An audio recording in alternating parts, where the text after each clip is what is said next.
Good evening, students. In our previous session, we had an introduction towards income and expenditure account.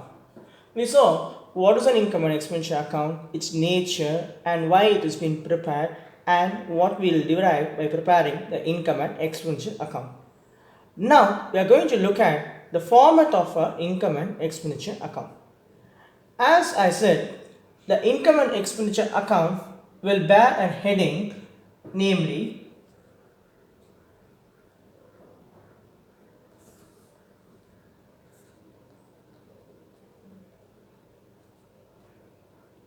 income and expenditure account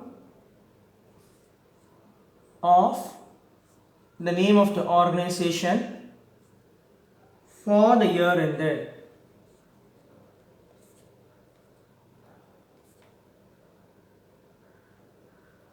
Whatever the year is, whether it's 31st March or 31st of December, according to the problem, you will mention it. For the year ended 31st March 19 or 20, let's take an example as 20. The debit side and you will have credit side. Debit side will denote your expenditures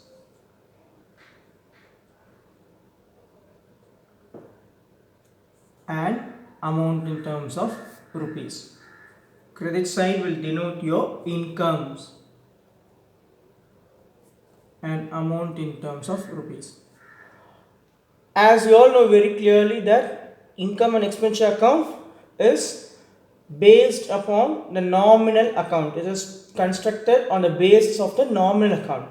So what does the nominal account rule says? Debit all expenses and losses. So that's the reason on the debit side you have the expenditure. And what does it says? Credit all your income, profits and gain. So that's why you are crediting your income which is on the credit side. Fine. Now let's first see the items appearing on the debit side. First item. It is not a hard and fast rule that only this should be a first item. The items whichever we are documenting on debit side represents the expenditures what the organization has incurred during the period.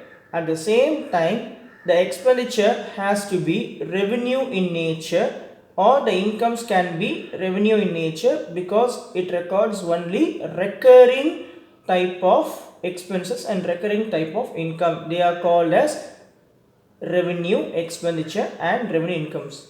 I'll repeat it. Any expenditure or income which are repetitive in nature are considered as revenue receipt or revenue expenses.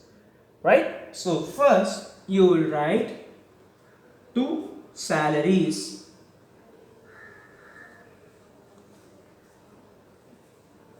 Don't write the amount of salaries just like that on the amount side.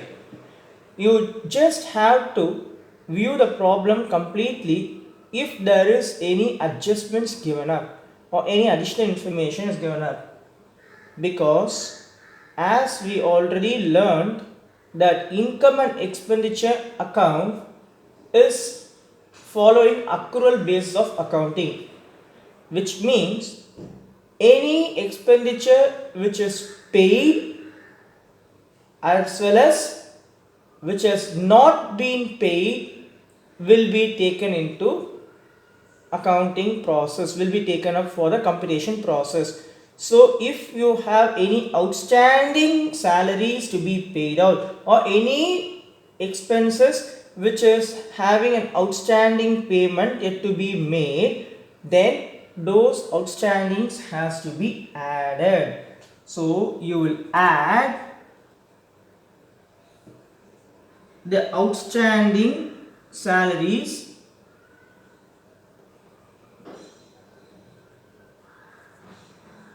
which is at the end of the year, outstanding at the end of the year will be added. End of the year's current year. Say for example, if you are going to prepare the income and expenditure account pertaining to the year April 1st 2019 to 31st March 2020, then your closing balance, that is your outstanding salaries at the end of the year, which means on 31st of March 2020 will be added. If you add this salary amount along with this outstanding amount, that gives you one amount. To this amount you have to reduce, that is you have to subtract any outstanding salaries at the beginning of the year. Any outstanding at the beginning.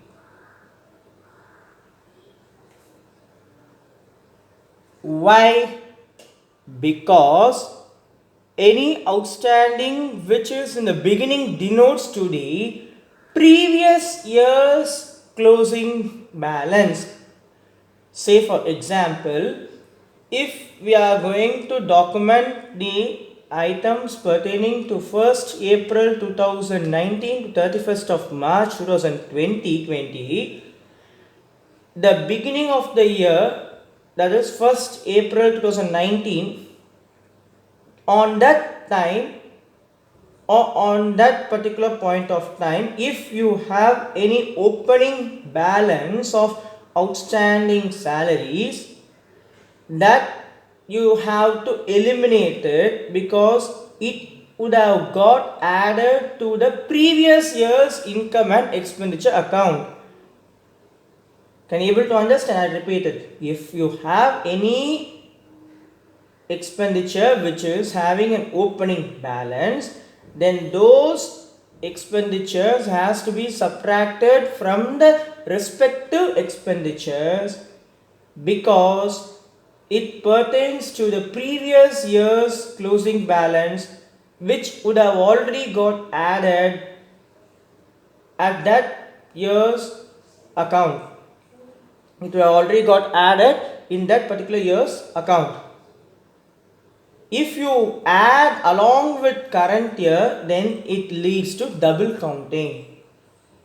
Then all our values will show a difference and it is not a fair value. It leads to window dressing.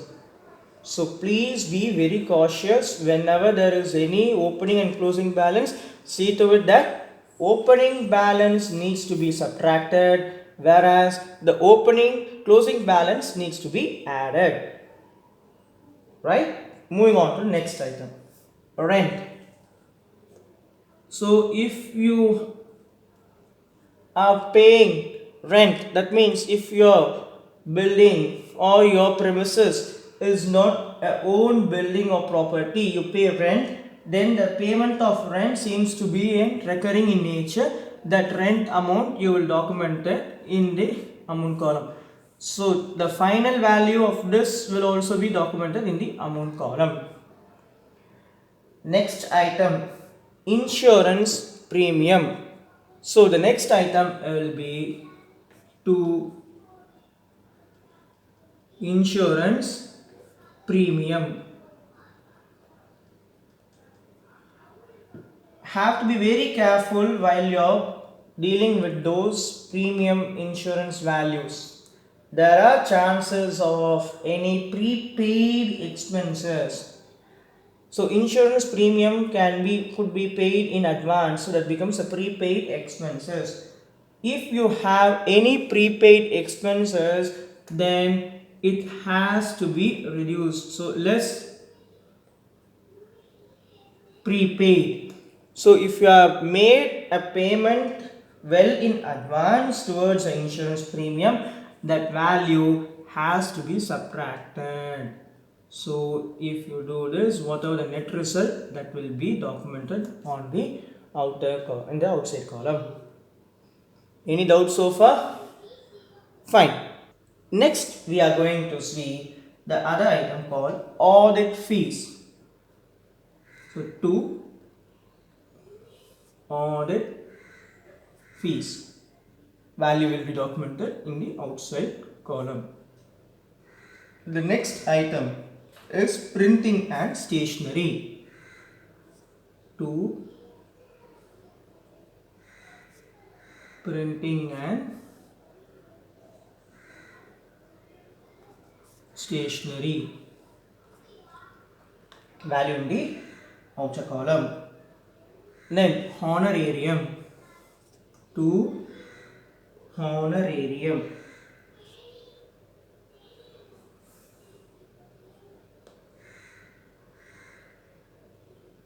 Do anyone know what is honorarium is all about? Honorarium is nothing but it is a payment made by a non-profit organization to a person who is not a real-time employee, who is not a full-time employee of that organization or institution. So whenever any non-profit organization makes a payment for any services rendered by a person who is not a real-time employee or a continual employee, for those the amount what the management has paid will be treated as honorarium. The next one will be your recurring expenses as 2. Telephone charges.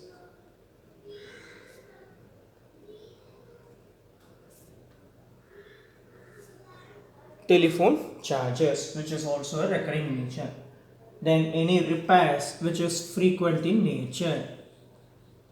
So repairs will be documented. And then as we all learned that one of the non-cash expenses is depreciation, because the non-profit organization also owes some assets. They will be having some assets that can be a fixed assets as well as a current assets. If you owe a fixed asset, obviously it should undergo depreciation except land and building. So excepting land and building, if at all the non-profit organization has any fixed assets, obviously you need to charge depreciation. That depreciation will be brought into the account. So to depreciation.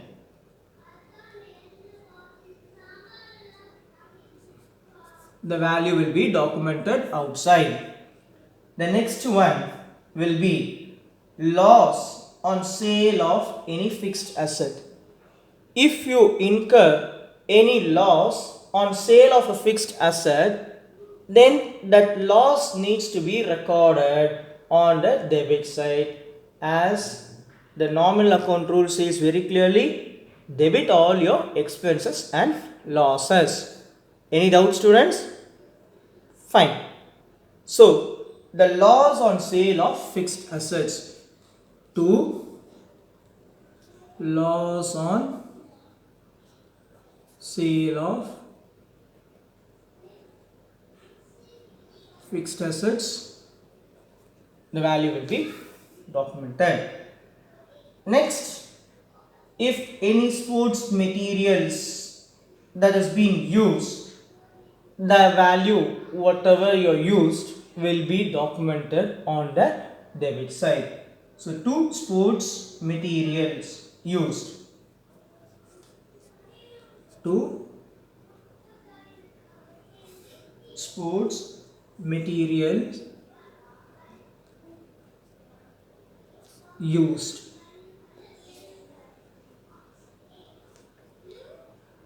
And then you will be moving on to your credit side. We'll move on to the items on the credit side. But do remember one thing. If it is a sports club, you will have like this the last item might be like to sports material used or consumed. It can even be medicines, or it can even be any other aspect items. It is not that only sports material used to be found out. It can be anything that comes under a non-profit organization. We will be learning what needs to be calculated. That is, what are all the items that comes with the phrasal as materials used or consumed, or sports materials used or sports materials consumed. And you will be learning something called as the medicine consumed, cost of cost of medicine consumed. So you will be learning upon all such things. Now moving on to our credit side. One thing before we move on to credit side, you all have to remember is the income and expenditure account will neither have opening balance nor closing balance, but the closing value what we derive from preparing the income and expenditure account will be either surplus or deficit. I repeat it, when we worked out our receipts and payment account, we learned that the receipts and payment account will have an opening balance as well as a closing balance. However, the income and expenditure account neither have an opening balance nor closing balance, but it will end up by showing a result of either surplus or deficit. Right? Right. Now moving on to the items to be appearing on the credit side. So now we are moving on to the credit side, that is our income side. The one of the most important or the frequent income which a non-profit organization receives is subscription. So the first item is subscription. So buy subscription.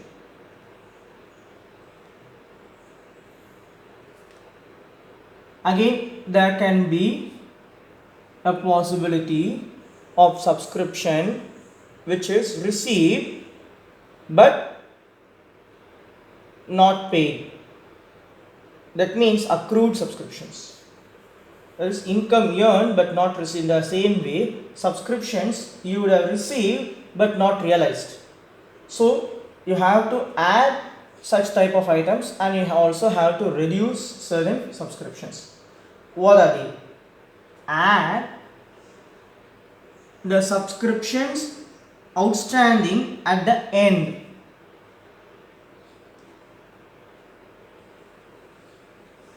Outstanding at the end. This will give you a value. And if there is any subscription which is outstanding in the beginning, that should be subtracted. So less outstanding at the beginning.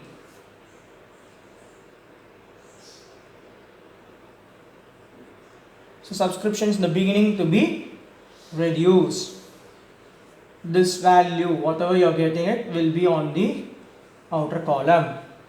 Any doubts so far? Right. Moving on to the next item. If suppose you have any advance subscription, because it can be either for the current year or for the previous year or for the next year, as the case may be. If there is any subscription received in advance, then that should be reduced. Less subscription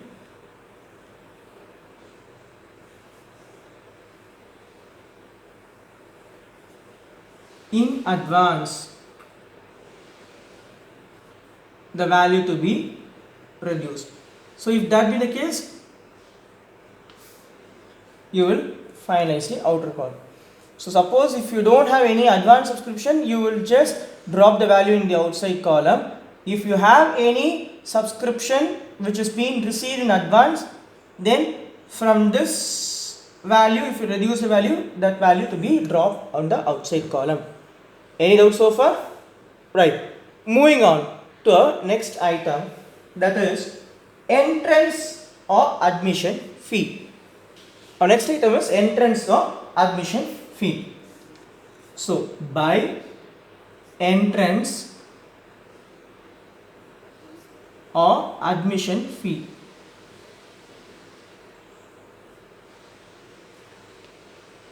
It is also one of the most important revenue receipt which a non-profit organization receives often. So entrance or admission fee. And donations, if it's a general donation, then it is documented on the credit side of income and expenditure account. So by general donations,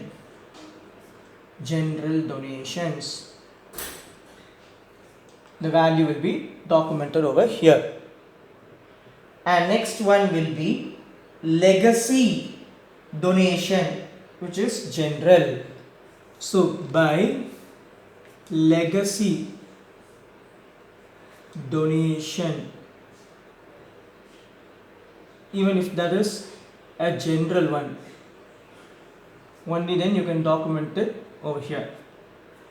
When I say something called legacy, what does it mean to? Do anyone have any idea about legacy is? What is the legacy is all about?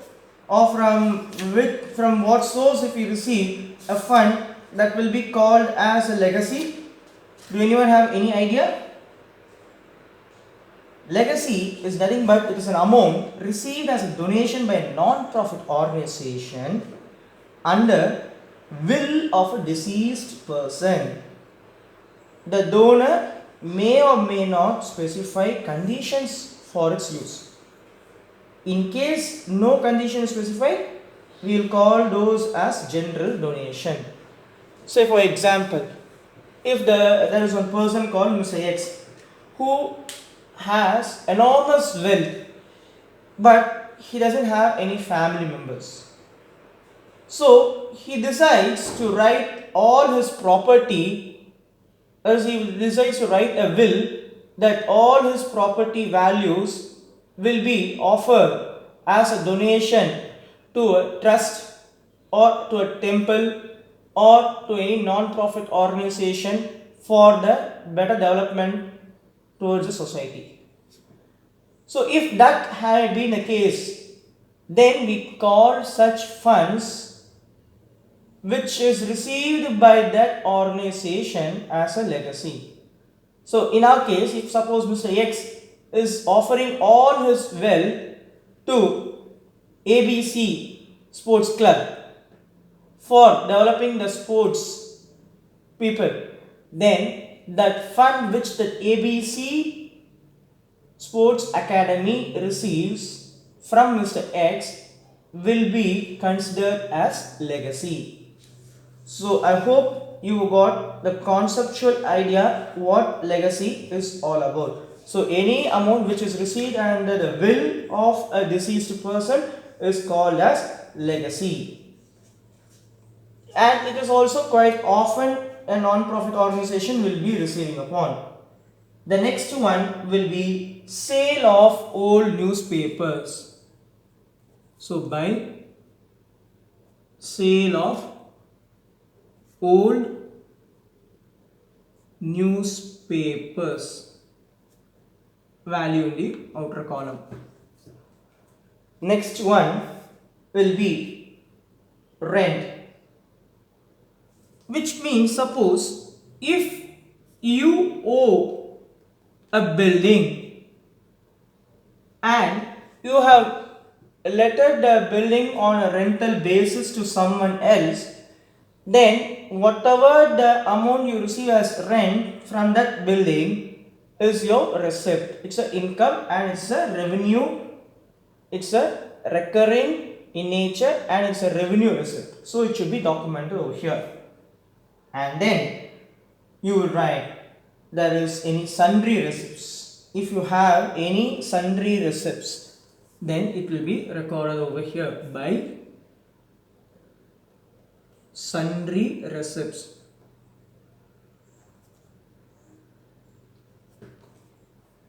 And as we saw, there are chances of occurring loss when you sell a fixed asset.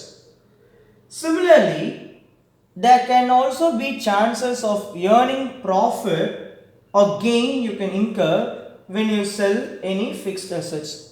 So by gain on sale of fixed asset value will be documented. Once you are done with all these, then you will start doing the totaling of debit column and your credit side. Please remember that it is not mandatory that all the concerns should furnish you all these informations. Certain things will not be applicable to certain non-profit organization, or they are not incurred upon. So in that situation you cannot document it. So as per the sum whatever is applicable to that non-profit organization, you will just take it for computation and you will prepare the format in such a way, and you will find out the total of your debit side and total of your credit side. If suppose your income side value seems to be greater than your value of expenditure, then what does it results to? Yes, if your credit side total exceeds the debit side total, that results to surplus. So in that case, the balancing figure will appear on the debit side as 2 surplus. You will document the amount. Suppose it is on a vice versa. It is not this the cases. The case is in such a way that your debit side value are greater than your credit side value. In such case, it leads to deficit. So you will write it as by deficit the value. Remember children, either surplus or deficit will only occur or will appear. Both will never appear. Both will not come into the picture. To make you to understand the format, we have documented both the surplus and deficit. So if suppose your debit side value is more, that means your expenses are more than your income, then that is called, the balance is called deficit, which is in other term called as a loss. But you should not document here as loss, it should be documented as deficit. Parallelly, on the other hand, if suppose your income is greater than your expense, only in that case it leads to surplus. Once you are done with all these value, you have to close your income and expenditure account like how you normally closes any other ledger. I hope you all would have understood what is an income and expenditure account is all about. At the same time, how to prepare the format of an income and expenditure account and on what basis it works upon, and what are all the items that needs to be added and what needs to be subtracted, and why it needs to be added and why it needs to be subtracted. Since it works on the back end of the accrual base of accounting, all these items have to be taken into consideration. So any outstanding salaries in case of expenditures, outstanding expenditure, and any outstanding payment receipt of subscriptions, all such things will have to be considered. And remember, opening balances will be reduced and the closing balances will be added. At the same time, if you have received any advance subscription pertaining to the next year, that advance subscription has to be reduced. So all these are the major areas which you have to keep in your mind while you are working on the problem pertaining to an income and expenditure account. If you go wrong in any one of this calculation, obviously the end result will be reflecting a change. We will have a changeover. For example, instead of adding the amount of outstanding at the end, if you have added the amount of subscription at the beginning, obviously that could lead to a difference value. Instead of getting a surplus, you have ended up with deficit, and instead of getting deficit, in place of deficit you will end up with surplus. So please be very careful when you document the items and the values. Take them to the respective site as per the format, do the necessary needful, and find out the end result of the non-profit organization business. Hope you all understood. If you have any queries, please don't hesitate to ping me up. Thank you, students.